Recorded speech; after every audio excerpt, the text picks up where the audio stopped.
Hierdie is Witbek Cherry, die Platinum Elite Bronview koei vir 2015 en haar 8ste kalf Spitvark. Bronview beeste is oorspronklik in die Switserse Alpe as dubbeldolras aangehou, maar die teelers van Witbek Cherry het egter nie vir vleis of melk 'n stoetery begin nie. Meneer Hans Bester van Vrede en die Vrystaat se 3 dogters, Dr. Henry Bester Kloete in Viars en Vrede en haar 2 susters Daleen en Molly Bester, het in 2002 toe hulle nog op laerskool was, aan jeugskou begin deelneem. Hans boer egter al sy lewe lank met ons maras, wat te wild vir sy 3 dogters was om mee te skou. Hulle besluit toe om 3 Bronview verse te koop, sodat daar makker beeste op die plaas vir die 3 jeugskouers was. Dis nou 13 jaar later en die 3 dogters het uit liefde vir hierdie saggeaarde beeste 'n gerekende stoet met meer as 60 diere in die kudde op die been gebring. Ons het met Hans en Dr. Henry gaan gesels oor hierdie prestasie.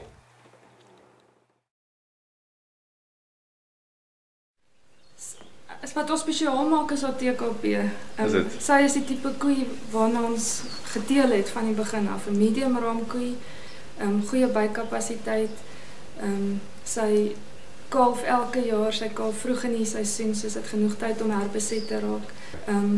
As jy haar so tussen die trop kyk, lyk sy lyk nie anders as die ander nie. Dis basies maar net haar prestasies wat haar spesiaal maak. 358 dae tot op hede oor 8 kalvers. Ja. Sy het die eerste keer gekalf toe sy 2 jaar oud was. So sy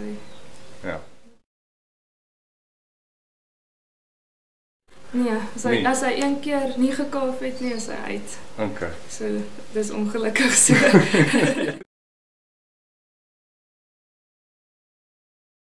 Ja, nee, in 2002 het my kinders jeugskou gedoen. En omdat die rooi beeste nou bietjie te wild was om te hanteer het, ek toe besluit om vir hulle Bronview verse by die bure te koop. En hulle het toe so lief geword vir die 3 Bronview verse, dat hulle op 'n jaar later op Flip Wessel se produksieveiling 6 verse, geregistreerde verse gaan koop en dit is waar die stoet begin het. Okay. Ja, so van daar af het ons toe na Makai gedoen, wat ek maar vir hulle gewerk en gehelp het. En ek skou vir hulle en ons werk maar saam. Dit is nou vir my net so lekker. Eintlik nou vir my 'n stokperdjie. Ja, nee, ek hou baie van die bonsmaras. Ons boer met hulle ekstensief en ons kom 'n lang pad met hulle saam.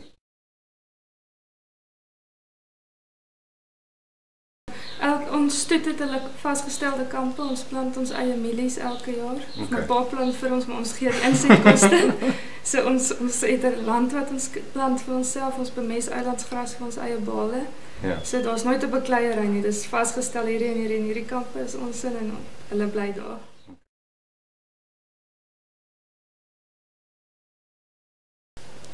Ek sal sê ons steel weg van dubbeldoel af, want mens het nie daai massas melk nodig, omdat niemand meer beeste melk en ekstensief op die veld aanhou nie.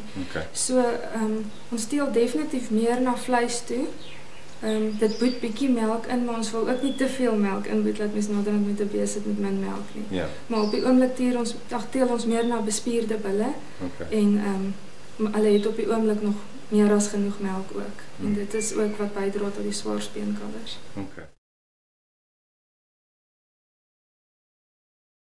Nie noodwendig volgende jaar nie, was dis nie iets waarvoor ons nou 'n spesifieke koei uitsonder en sê sy gaan dit doen nie.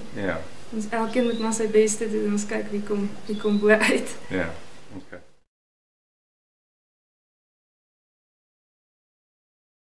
Okay, die belangrikste punt wat ons het is om saam met die natuur te boer.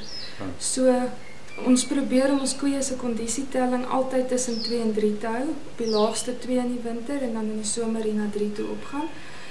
Dis baie duurder om 'n koei wat se kondisie na 'n telling van 1 toe geval het weer terug te kry na 2 of 3 as om 'n koei op 2 of 3 te hou.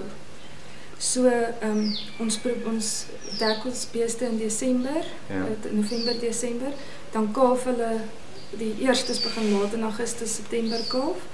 En dan het die koeie baie melk Desember wanneer daar baie gras is.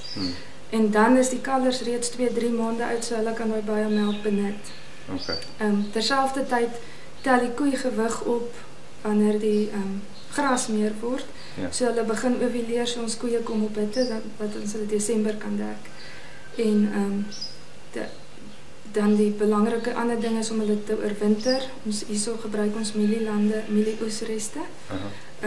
Dit help ook om die kondisie te hou, saam met 'n proteïenlek in die winter en dan hooi wat ons ook maak van bemeste oulandsgras. Net vir daai stukkie voor dit reën. Ja.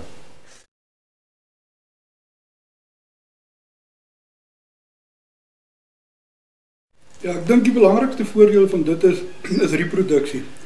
Want die volgende jaar 'n koei wat se TKP reg is, se kalf is outomaties ouer of swaarder op dieselfde ouderdom van die ander. So jou koeie wat gereeld kalf of 'n koei wat elke 13 maande kalf, se kalf word dan al later gebore. So jy direk jou voordeel in jou speengewig en dan jou koei wat makliker herbeset raak. Dus baie goeie korrelasie tussen dit. As 'n koei se kondisie onder 2 val, dit is bewys, is een of ander artikel wat ek al reeds gelees het, hou hulle op ovuleer.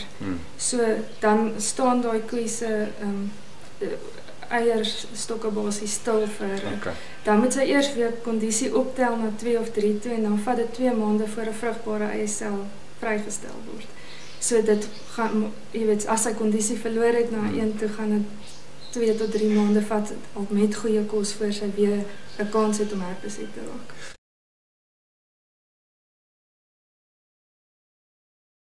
Ja, ons bestuur op die oomblik en hierdie spesifieke plaas het baie reën gehad. Ons bestuur op die oomblik met die hooi, ons het nog hooi van verlede jaar oorgehou en die mielieoesreste wat ons het, dit sal baie sleg moet gaan voor ons regtig van ons teelkoeie moet inboet. Kry, dit is goeie nuus. Ja.